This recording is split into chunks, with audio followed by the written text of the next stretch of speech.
ఎప్పుడైనా ఈ సిట్యుయేషన్‌లో ఉన్నారా? లోపల మనకు చాలా చికాకుగా ఉంటుంది. కానీ బయటికి ఏమీ లేదు అని అంటాము. Actually we are waiting inside. మన గురించి తెలిసిన వాళ్ళు మన ఫేస్ చూసి మనం ఎలా ఫీల్ అవుతున్నామో వాళ్ళు పసిగట్టాలి అని. కానీ రియాలిటీ ఏంటి అంటే ఎవ్వరు వాళ్ళ వాళ్ళ లైఫ్స్‌లో చాలా బిజీగా ఉన్నారు. Also expecting everyone to understand our silence can be a recipe for disappointment. For example, ఒక్కొక్కసారి ఆఫీస్‌లో మనకు వర్క్ లోడ్ చాలా ఎక్కువగా ఉంటుంది. మేనేజర్ మన ఫేస్ చూసి, మన పనితీరు చూసి, మన వర్క్ లోడ్‌ని గెస్ చేయాలి అని అనుకుంటే మాత్రం there is every chance for a burnout. In fact ఈ సైలెన్స్ అన్నది సిగ్నల్ చేస్తుంది that everything is going smooth, which is actually not.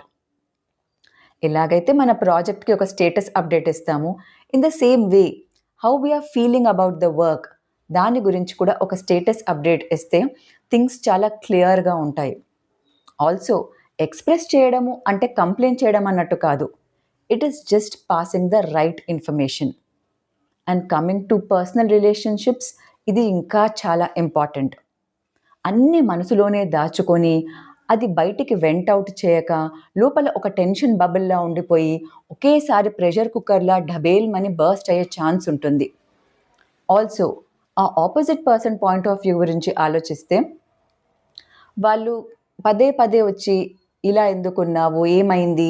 ఆఫీస్‌లో కానీ, ఇంట్లో కానీ ఏమైనా అయిందా? అని అలా 10, 20 ప్రశ్నలు వచ్చేస్తుంటాయి. కానీ ఇటువైపు నుంచి ఏ రెస్పాన్స్ ఉండదు.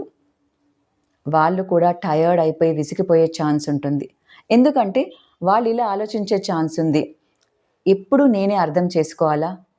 అటు ప్రశ్నలు నేనే వేసి, అదేదో మల్టిపుల్ చాయిస్ లాగా ఆప్షన్స్ నేనే ఇచ్చి, కరెక్ట్ ఆన్సర్ నేనే టిక్ పెట్టి ఇవన్నీ చేస్తే, ఇటువైపు నుండి వచ్చే response either silence or a head nod. ఇవి వినడానికి చాలా సింపుల్‌గా ఉంటాయి. కానీ ఇవి కంటిన్యూ అయితే రిలేషన్‌షిప్స్ స్ట్రెయిన్ అయ్యే ఛాన్సెస్ చాలా ఎక్కువ. చిన్న చిన్న జెంటిల్ కమ్యూనికేషన్ లైక్ కొద్దిగా అయ్యాక మాట్లాడదాము, ఇప్పుడు మూడ్ బాలేదు, కొంచెం స్పేస్ కావాలి, వి విల్ డిస్కస్ లేటర్ లాంటివి కూడా దే వర్క్ వండర్స్. గుర్తుపెట్టుకోండి, ఎక్స్‌ప్రెస్ చేయడం అనేది ఆప్షనల్ కాదు. హెల్తీ రిలేషన్‌షిప్స్‌కి ఇది చాలా mandatory. Also clear communication is also an act of kindness towards the other person.